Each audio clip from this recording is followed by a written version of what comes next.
And welcome to another edition of the Montreal Hockey Now podcast with your host here, Jimmy Murphy, and my co-host, Marco D'Amico. And we're joined by a special guest, an old friend of mine that I've had the pleasure to get to know over all the years and trips to Montreal and kind of being around all the rinks around the NHL. And I'm sure Montreal fans know him well. That's François Gagnon joining us right now from RDS. Frankie, how you doing, my friend? I'm doing really well, thank you. I've seen you more times, I think, in Boston than in Montreal because I used to go out more in Boston than in Montreal. But hey, always a pleasure to meet you. Yeah, it's funny. I was just saying that to Marco. We were talking about how, to promote our show and promote the website, Montreal Hockey Now on Facebook. And he's like, well, you got to do a blast with all your friends. You should probably have Montreal friends. I said, to tell you the truth, I think more of my friends on Facebook are from Montreal than they are from Boston. So kind of the same thing there. I don't go out much. I think that's common though, right? You don't go out much really in your home city because it's your downtime. You want to be with family and catch up on things. Especially. And it goes with gray hair also. Yeah. Now that the hair are getting thinner or grayer, I mean, we're not going out as much, and it's a good thing. I'll tell you though, Frankie, the ladies do love the salt and pepper. That's what I'm finding out, my man. But anyway. I could not tell you about that. I don't know anything about that. So listen, let's just talk quickly. Obviously, I haven't had a chance to talk to you on air about this season. Just a kind of a tale of two stories, right? Pre-Martin St. Louis and now what we're in now. So I guess if you take us back, just, if you can think back to even January, what your thoughts were on the Habs and the future of the Habs at that moment versus what they are now.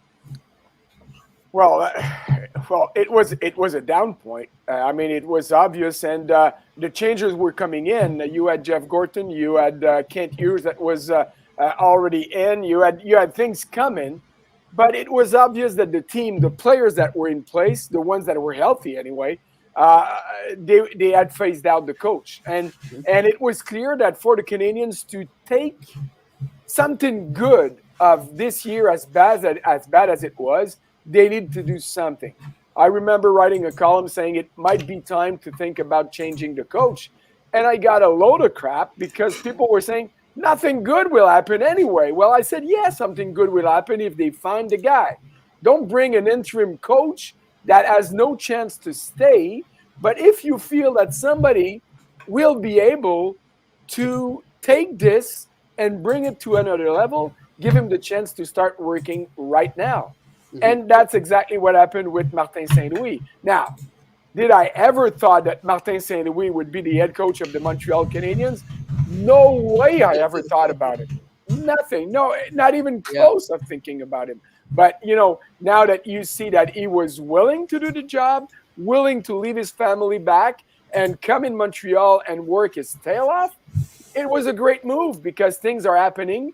And I'm not saying that the Canadiens will beat the Bruins next season as a team involved in the playoff, but at least they will be relevant, which they were not for the latter part of this season. And quickly, and I'll let you go in a second, Marco. Quickly, though, too, the way – look, I'm with you, too. A lot of people at that point were kind of like, well, the season's lost. Just ride it out and make the coaching change in the summer. But I love the philosophy. They were like, no, we've got a lot of young kids here, not only here now, but that are going to be coming, and we need to change that culture. We can't have these kids developing in a losing mentality culture and just with so much negativity. And I think that, people say, oh, well, he had no coaching experience. What were they thinking? But it's this positivity that he brought in. And by no means is he, Mr. Nice Guy. He does hold people accountable, but it's the positivity and I think the enthusiasm for the game. And to teach these kids to never, one thing I think is the worst thing that can happen, whether it's you're a hockey player, whether you're a hockey journalist or whatever you do in life, in your walk of life, once you lose the passion for that, that's it. And you don't want that to happen to kids at an early age. So I think that was a key right there to sort of change the culture. Would you agree? I would use a different word. I agree with everything you just said. But for me, the key word with what was happening then and what is happening now is the word respect. Dominique Ducharme is a good hockey coach. He proved it in junior. He proved it at the World Juniors. And in some ways, he proved it as an assistant coach to Claude Julien, who was a real NHL coach, head coach for a long time. Mm-hmm. You can blame him on things, but you were part of his great years in Boston, Yes. and Claude Julien has more qualities than he has weaknesses. But wait, we all have some. Now, Duchamp lost the respect of his player. For what reason or how many reasons, I don't know them all. But the way the team was playing, it was obvious that they phased him out and that they will never, ever follow the game plan or the leeway that he was trying to give for some odd reason that I don't understand, that we will probably understand later on, and once we'll be able to get more contact with players and maybe with Duchamp himself, because he's a smart guy. And he will be probably the first to acknowledge few things that worked bad for him and that were huge mistakes at the end. Now, Martin Saint-Louis comes in, no experience, but you said it, enthusiasm for the game, what he did as a player, his place at the Hall of Fame. So he got instant respect. He got something else. He got players playing guilty over the fact that they hung up that coach to be and fired, which they did by losing 7-1 against the Devils in a game that we were well rested after a week of break, a team that they should have beat the way they beat them last night, even though that Thursday night game in Jersey was not good for the Canadiens. Jake Allen saved the game there. But still, they are showing respect to the coach. They are showing respect to the game on the ice. And that brings a lot of different results. Marco? Yeah, I mean, I think it's a little bit of a symbiotic relationship that they have right now with Martin St. Louis. And I think it's clear when you look at the way that they're playing. They're playing with pace, they're playing with energy, and ultimately they're bringing in kids that are able to jump into that game plan and, seamlessly transition. And I think that's the key difference that we've seen over the last 2 months versus the last couple of years, is watching a guy like Justin Barron, who would, if acquired, in the past, would likely not have been a player that would have started in Montreal's top four and given a little bit more leverage as he kept going. I think it would have been to Laval and we'll see you when we need you. I like this idea of playing, to the strengths of your players and not necessarily focusing on the weaknesses during the game. Just take your notes and we'll deal with it in practice. And hiring a guy like Adam Nicholas, for example, that's able to work with them on the side and like he has with, for example, Rem Pitlick, it's done well for his game, and he's been able to really add value to the Canadiens as a waiver wire pickup. So there are a few players that I think are optimized in that situation. And obviously we saw St. Louis working with Cole Caulfield on the fake one-timer that then resulted in a wrist shot that we saw on, I believe, Tuesday night against the Senators. So you could see the effect. And it's not just simply the aura of St. Louis. I think he's passing on that knowledge, and I think that's getting these players amped. But Marco, you know why they are able to do that? It's because the season is over and they made a change so that Martin St. Louis can use this time with the kids and take chances. Jordan Harris coming with the Montreal Canadiens the day before they faced the Tampa Bay Lightning in Tampa. I mean, in your right mind, you would say, I'm going to give a chance to the kid not playing against Kucherov and Stamkos. But hey, it doesn't matter. You go to the guy and you say, the result of the game doesn't matter. It's the way you're going to face adversity that we are going to look for. And that's exactly what is happening. Corey Schooneman the other night against Boston, Tuesday night, bad pass in the corner. He thought that Rem Pitlick would go left. He went right. He's giving the puck to Austin Watson. There's a goal. I was looking at Schooneman and I said, okay, this is what I want to see. Is he going to come back on his heel? Is he going to be scared of doing something with the puck? Is he going to put it in the glass because he said, oh, nobody's going to touch it if I put it there, not even my teammates? No, he kept playing. And that's why, even though they are out of the playoff race since game 15 this season, they are playing meaningful hockey now because of what's going to happen for next year. They are taking information. Players on the ice, young guys, coaching staff, management, they are all taking notes on who's going to fit over here. Rem Pitlick was a great surprise, but they put him in a way that he can succeed with that first line with Caulfield and Suzuki. Same thing for Schooneman, same thing for Barron. If Barron comes in Montreal, in not only a playoff race, but, just in a situation where the Canadiens are trying to build up for the playoff, he would not have played because Sherratt would have been there, because Weber would be in a good health and playing lots of minutes. So it's open for them. Put them on the ice, take notes, tell them to understand what they're going to face next season, and work out right now for the benefit of next season. Beautiful segue, too, because as we saw yesterday, I really enjoyed Martin St. Louis' comments before the game, explaining why he was scratching Jordan Harris. And he said, look, this isn't a reflection on his performance. This doesn't mean he's playing poorly. This is a chance for him to take the 2 games that he just played, his first 2 games in the NHL, and sort of just engulf them and look at them and break them down and see it from a different perspective up top. And I'll tell you something, that made me think of something a long time ago. I think it actually was Claude Julien who brought this up one time to me. And I said, do you keep track of what guys do when they're healthy scratches up top? Because, you've been up there, Frankie, in the press box, and you'll have some guys that are very attentive. They're looking at the game, they're taking notes, or they're talking with maybe the video coach that's sitting next to them, and they're paying attention. And then other times you get guys that are sitting around. You got Michael Ryder throwing paper airplanes. In Philly, I was there. He was sitting right on my left. Oh, my gosh. And you get guys who are just like, or they're bitter that they're there and they sulk. And I've always, ever since Claude Julien pointed that out to me, I've always paid attention when I'm up there. I kind of always stare over at those guys and I'm looking at him and I stir it in the back of my head. This kid gets it. That kid doesn't. So when he said that yesterday, I thought back to that. I said, that's a great philosophy. I mean, so what? This isn't going to hurt his feelings that he's scratching them. These games, like you said, are meaningless in the standings, but at the same time, they can learn from them. And sometimes taking a step back, like Harris was able to do last night, and like Schoeneman's done as well, or Weidman. I mean, Weidman came in and played great last night. So I think it's a great move by St. Louis to do that, and also to make it clear to us, the media, so we don't run with it in the wrong way. Yeah.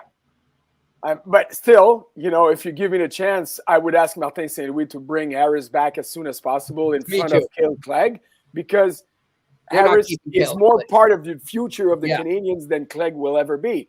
He was brought in because of the numbers of injuries. They were looking for bodies that could fill up some holes, and he did as a decent job as he could do, just like Niku did and like all the others that came on the blue line. But now you're not just putting bodies on the blue line. You're putting prospects, and you want to bring those prospects to a level that they will be able to help you. I mean, I did a column this week. We will all remember the big 3 in Montreal with Savard, Robinson, and Lapointe. Who was the best one? I don't care, and I don't know. They were all great in their way on the ice, and they were the best 3 defensemen in the NHL at that time.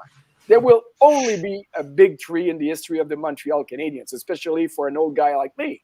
But the Canadiens, with Byron, with Schoeneman, and Harris right now, they have a young 3 that could develop into something. Just the way that Caulfield and Suzuki are developing something. They are not a beast, a 2-headed beast like Leon Draisaitl and Connor McDavid. They're not Austin Matthews and Mitchell Marner in Toronto. They are not Patrice Bergeron and Brad Marchand. They are not that yet. Will they ever be there? I don't know. But They are on the ice. And when you look at the game last night, Montreal scored 7 goals. There are 2 goals for me that are meaningful.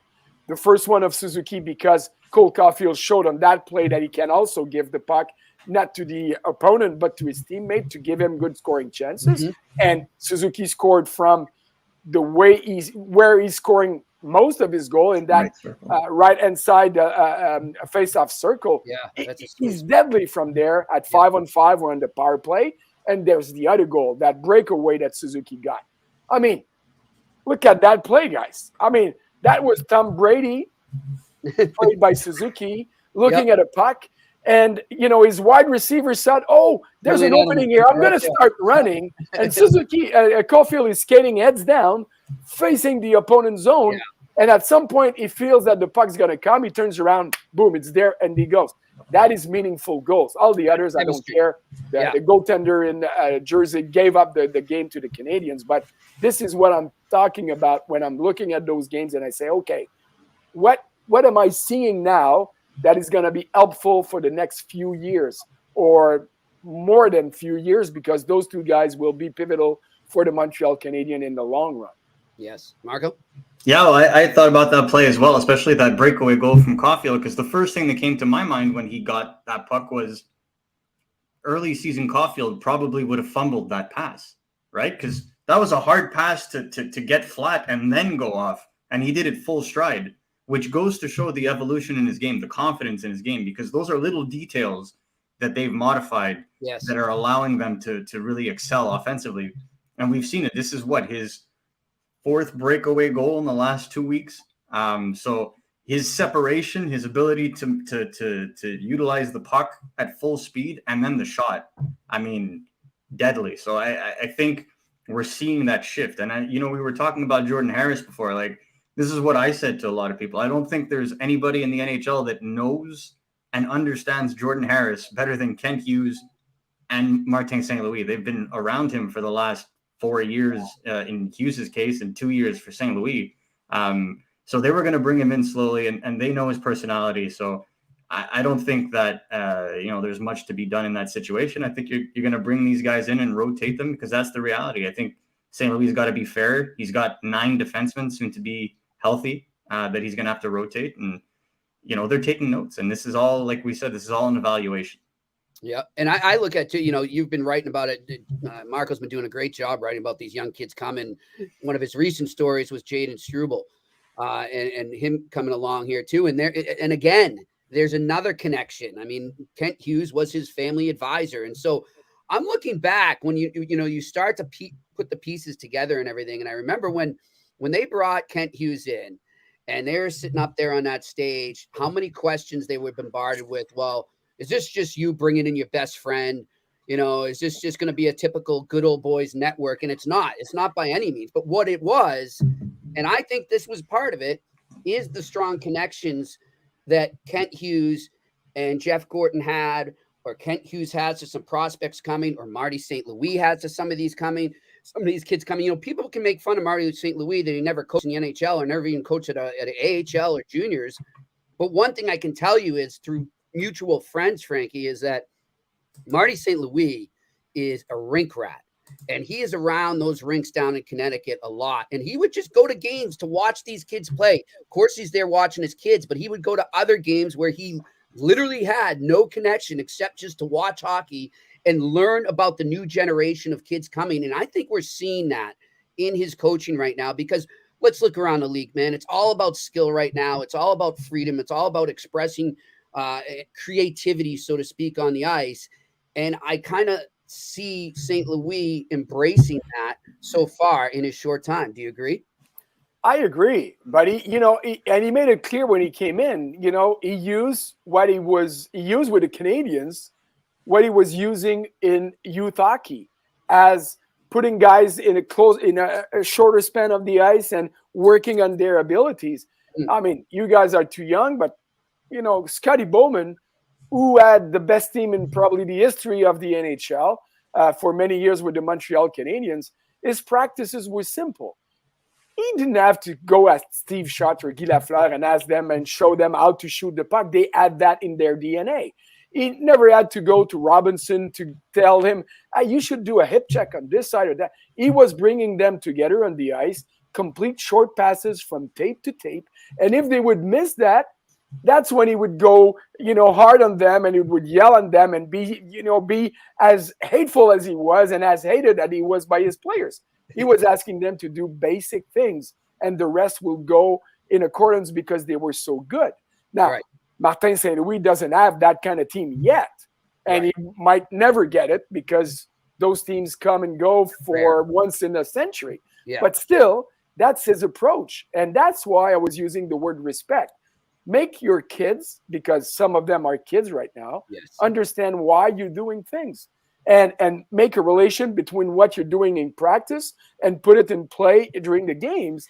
And when they get the results, the eyes will wide up, open, and they will say, oh, this is why. And they won't have to go to the iPad on the ice and what didn't this work? No, just put on the ice your talent. Yeah. What we say in French, complicité. So the way that you have to gel with your teammates and your line mates, and get creative and get results. Yep. You know, hockey is no rocket science. You take what you have as talent and you try to maximize it. Yep. And that's exactly what Rem Pitlick is doing here, by the way. That's a great point. Marco?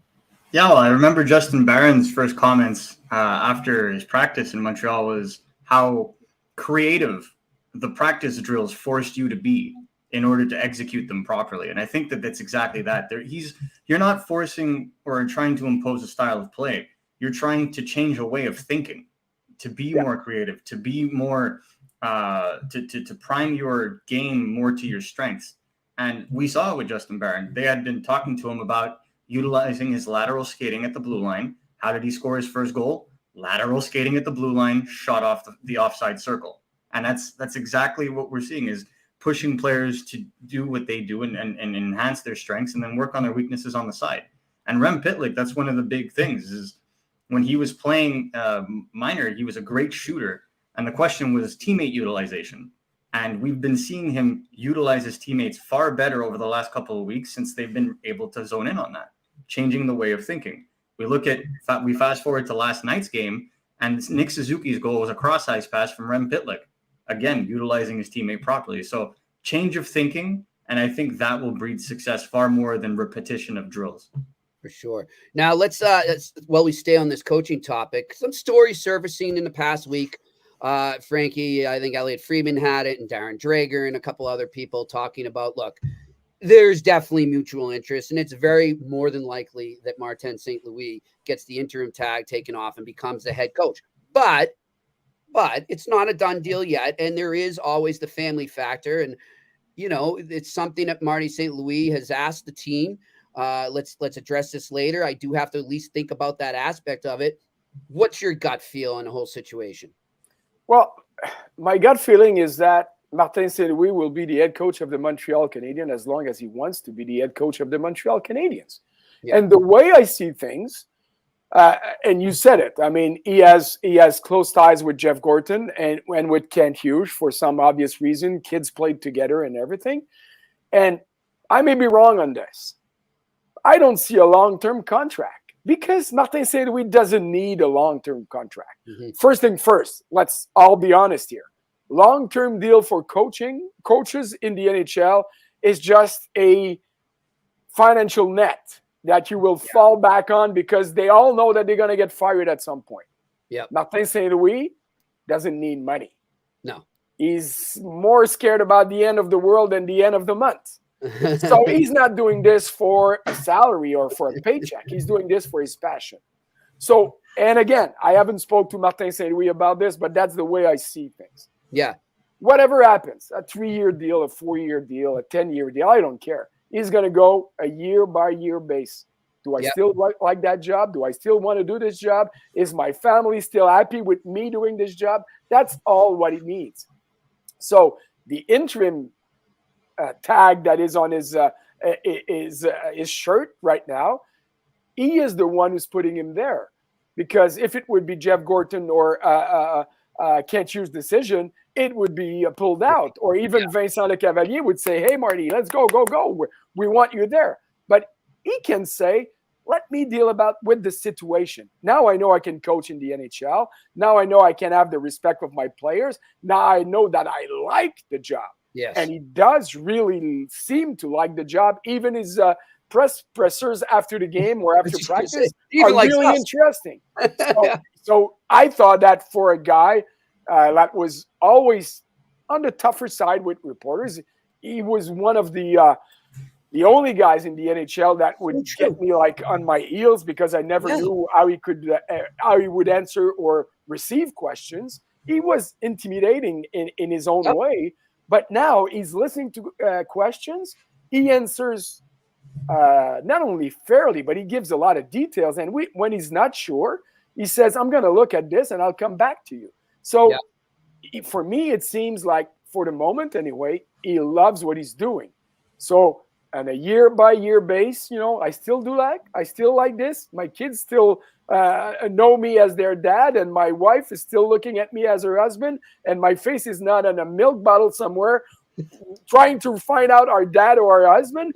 He's going to keep doing this job. Yeah, it's interesting you bring up his persona. I felt the same way. I mean, when he was a player and I tried to interview him, he was like Bill Belichick, man. I mean, it was like pins and needles trying to get this guy to give you, and he was so stern and, literally I'd be like, oh man, did I piss him off? Uh-oh. And I'd get scared that I was pissing the guy off. And now it's like a 180 and he's just so open and so willing to talk. And, I love when you can interview somebody, and you've been in the business for a while, Frankie, too, when they actually take the time to sit back a second or two, maybe 5 seconds, I don't care how long, and they think about the question you just asked, and they want to give you an insightful answer. And that's what I appreciate about Marty St. Louis right now, is that he's absorbing your question. He's not preset, premeditated. He's not giving you the typical coach jargon, the coach language, and he has it all rehearsed. No matter what the question is going to be, you're going to get the same answer. No, he's really looking at every individual question and giving the best possible answer. That's great. And I don't know if he realizes it, but I mean, as a reporter, I appreciate that so much. But we need to know how long it's going to last. And that's the reason why I was telling you, I don't mind the number of years to a contract. Yeah. He needs to be happy with all the aspects of the job, right, to come back the next season. So year-to-year basis, of course, I love it. Of course, I'll be back. Yep. And for me, that's the way it's gonna be dealt with.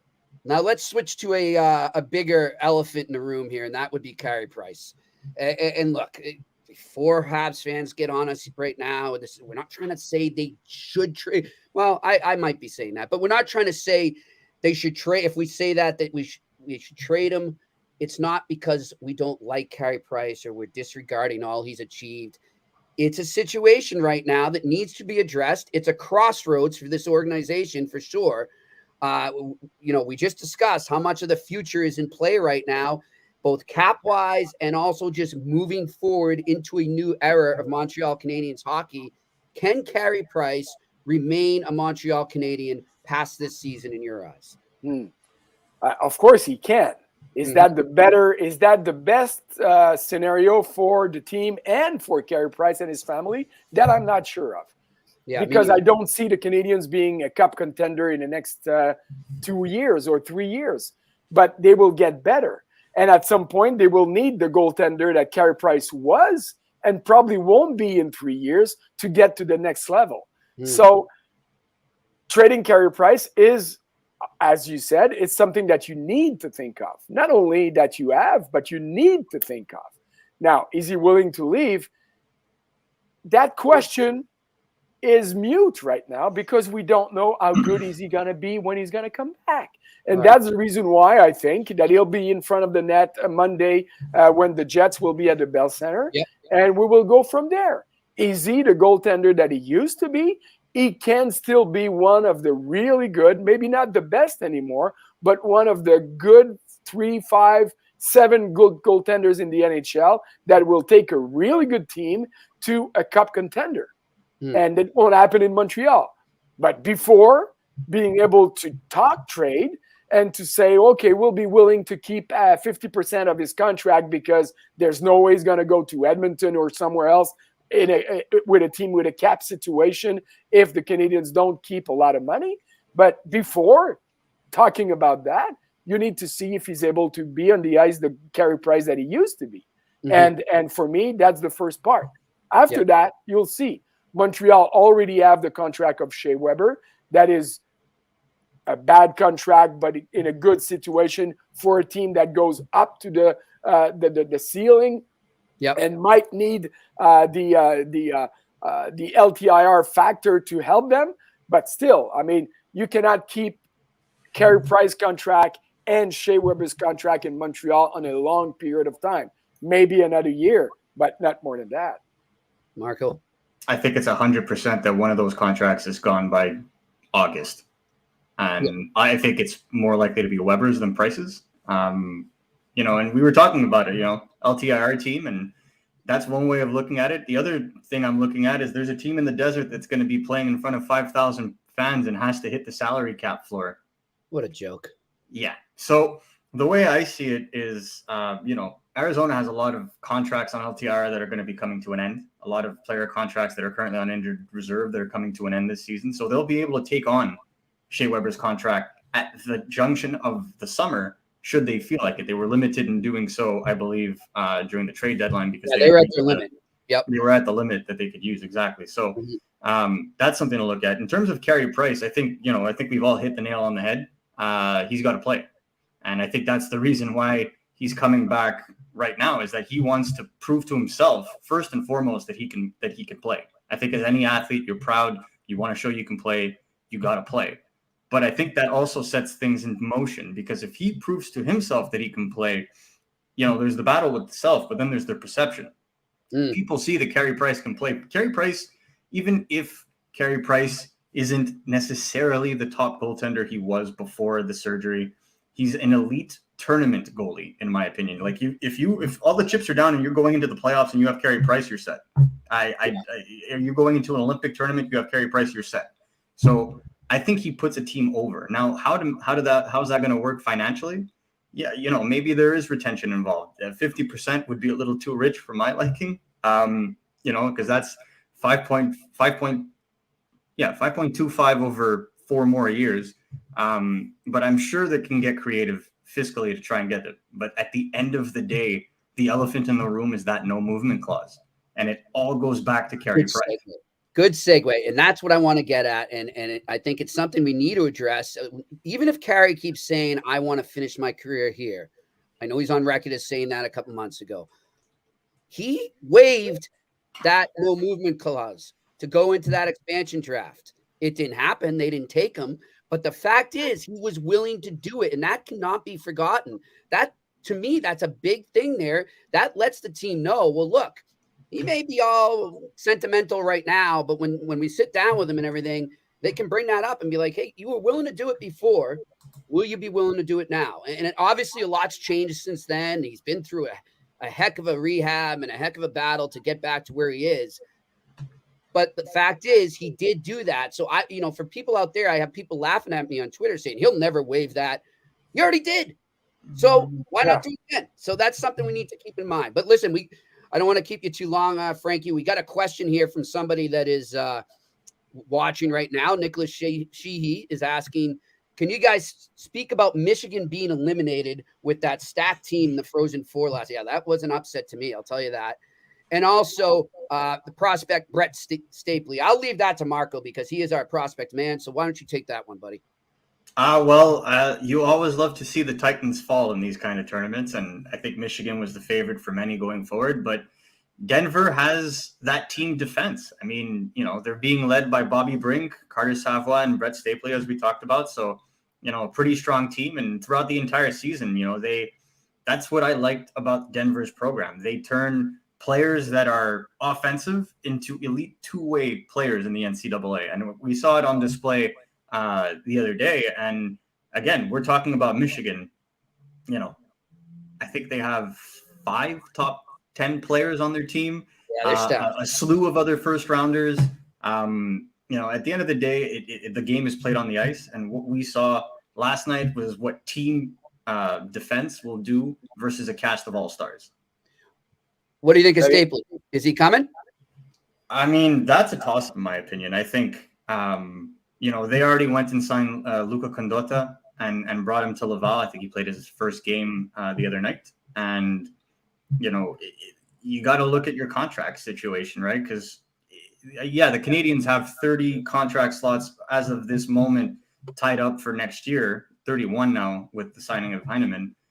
You got to be a little careful with that. I think that he would be a good help for Laval. And at the end of the day, I think he would be probably a better bet at a future than, say, for example, Cam Hillis, who's currently under contract with the Montreal Canadiens.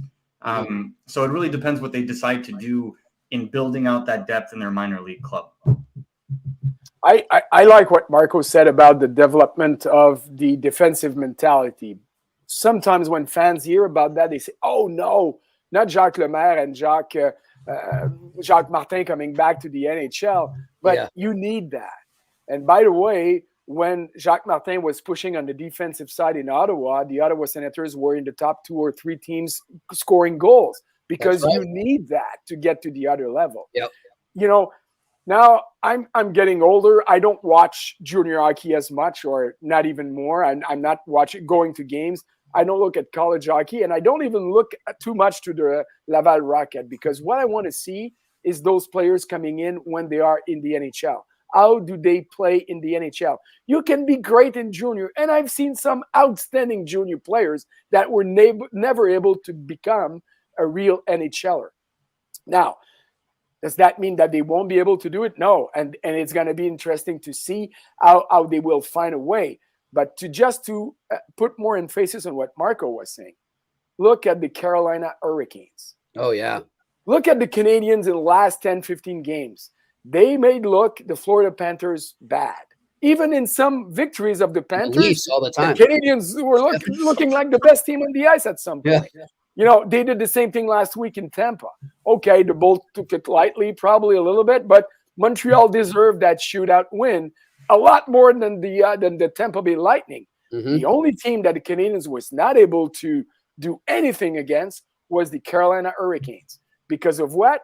Because those gifted players offensively learned how to respect and play a system that was implemented by Rod Brindamour, who was an outstanding player and a two-way player.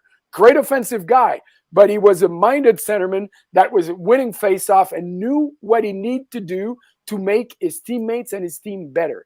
That's you said it, Marco. You said, Denver's playing like a team. The Carolina Hurricanes are playing like a team. They're not a fortress as much as Colorado, as much as Tampa, or even Florida or Calgary. Look around of the great teams that are putting goals in net. But once they are ahead and they know how to get there, they are able to protect. Yeah. And that makes a team bigger and stronger. And that's why they have to be considered as a contender for the Stanley Cup, maybe more so than the Florida Panthers and the Toronto Maple Leafs. Yeah, I'm with you. I think Florida's won and out. Those offensive teams, to me, it's a whole different game in the playoffs. So I'm with you on that. I like Carolina as well out of the East. Look, Frankie, we want to thank you for joining us. Always a pleasure, my friend. And I look forward to seeing you up in Montreal or somewhere along the road these days. If you're ever down in Boston, you let me know, all right? I'll let you know, obviously. You know all the places I used to go in Boston, so we'll catch up sometimes. Sounds great. That's Frankie Gagnon joining us from RDS. He's Marco D'Amico. I'm Jimmy Murphy. This has been another edition of the Montreal Hockey Now podcast, and I'm going to go watch my Red Sox for opening day. Have a good one.